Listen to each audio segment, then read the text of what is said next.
Jangan dia menyimpang, apalagi salah melaksanakan tugasnya. Itu paling tidak boleh.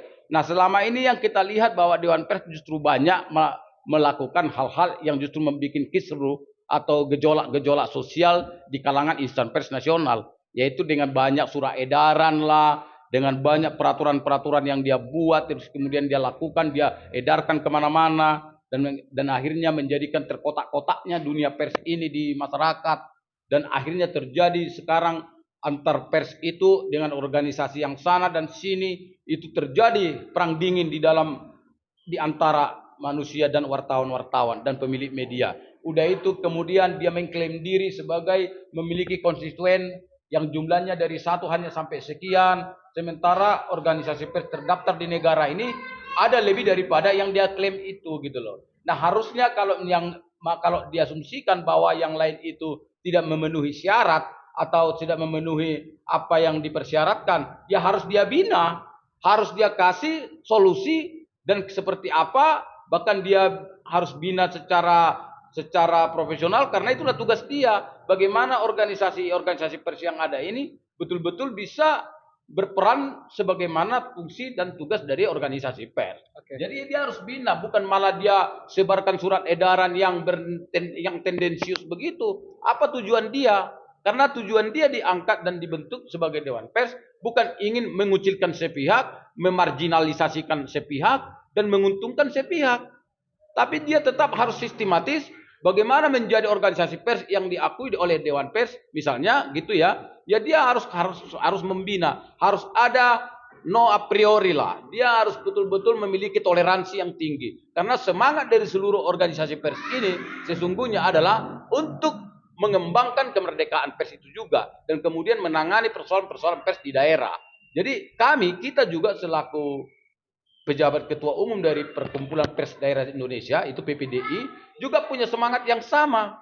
Kita juga ingin mengakomodir dan ingin menyelesaikan, ingin berkontribusi kepada dunia pers nasional, bahwa PPDI ini juga bagian dari organisasi pers yang menampung dan menyelesaikan peduli persoalan-persoalan pers yang kompleks sampai saat ini. Karena persoalan-persoalan dunia pers ini dari tahun ke tahun, waktu ke waktu, itu bukan menurun tapi meningkat. Ditambah lagi dengan era globalisasi dan kemudian teknologi informasi yang makin berkembang hari ini menjadi penyumbang lagi bahwa persoalan-persoalan pers ini akan semakin rancu.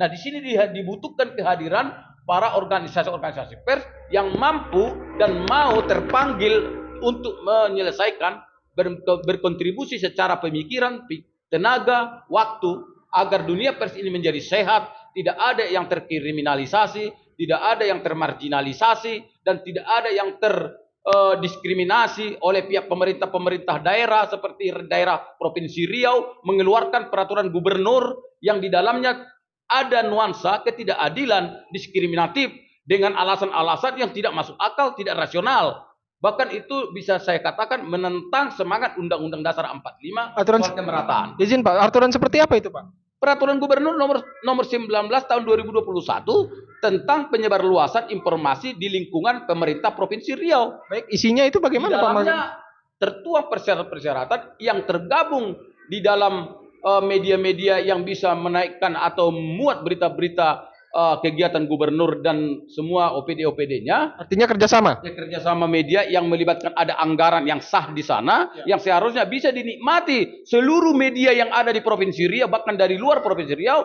bisa dinikmati secara aturan yang jelas, sebagaimana yang tertuang dalam Undang-Undang Pers, bahwa pers itu harus berbadan hukum. Jadi pers itu syaratnya harus berbadan hukum. Dan wartawan adalah orang yang selalu terus-menerus melakukan kegiatan jurnalistik. Itulah wartawan. Tidak ada opini pendapat manapun yang bisa merubah itu sebelum undang-undang itu dirubah. Kalau ada yang berkata bahwa wartawan itu harus memiliki UKW baru wartawan, itu pernyataan yang tanpa dasar hukum. Atau pernyataan yang ditambah-tambah atau dibuat-buat. Istilah di Riau ini dibilang mandai-mandai. Jadi wartawan itu dan organisasi pers itu dan pers itu udah terurai di dalam pasal 1 Undang-Undang Pers, dan di dalam pasal 2 bahwa itu kedaulatan masyarakat di dalam menyampaikan pemikiran dan pendapat secara bebas dan dilindungi oleh hukum. Jadi tidak ada pendapat-pendapat yang sumbang yang dibuat-buat begitu, menggiring, memframe gitu ya, memframing Sehingga Gubernur Riau ini menurut saya dia ikut tergiring dan dibawa arus begitu saja tanpa menganalisa apakah konsep berpikir seperti itu salah, kemudian dituangkan dalam peraturan gubernur.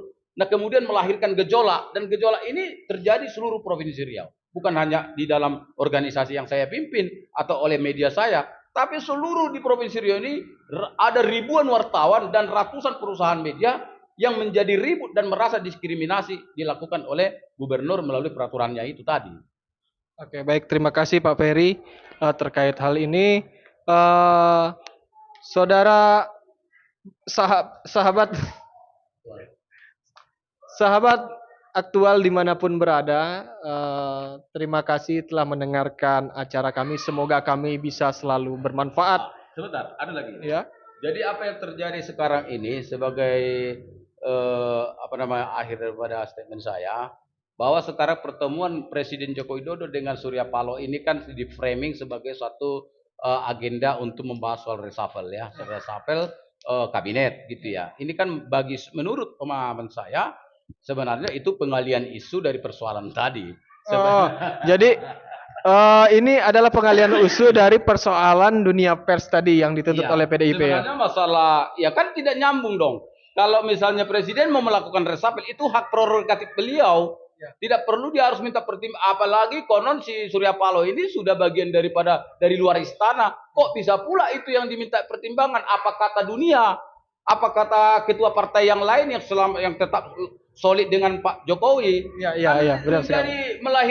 Jadi framing yang dibangun ini pun sebenarnya bisa melahirkan gejolak dan ketidaknyamanan ini kepada ketua-ketua partai yang tetap loyal mendukung Jokowi loh. Dalam artian mendukung kebijakan-kebijakannya, di mana Surya Paloh sudah lari sejak kemarin dan mendeklarasikan Anies Baswedan sebagai presiden dia.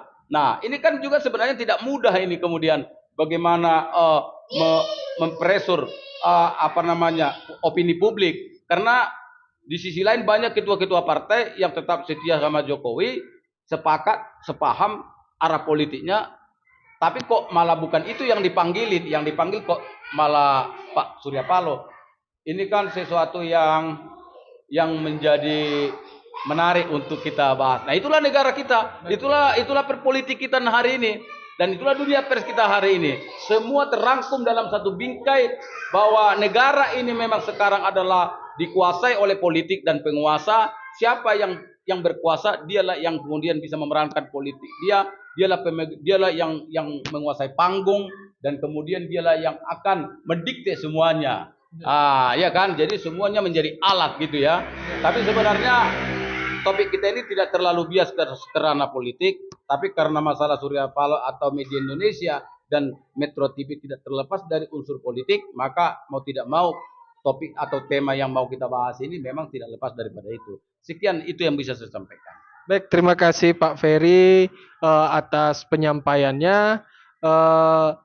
Untuk sahabat semua, sahabat aktual dimanapun berada, terima kasih telah menyaksikan acara kami. Semoga kami bisa selalu memberikan manfaat bagi sahabat-sahabat semua dimanapun berada.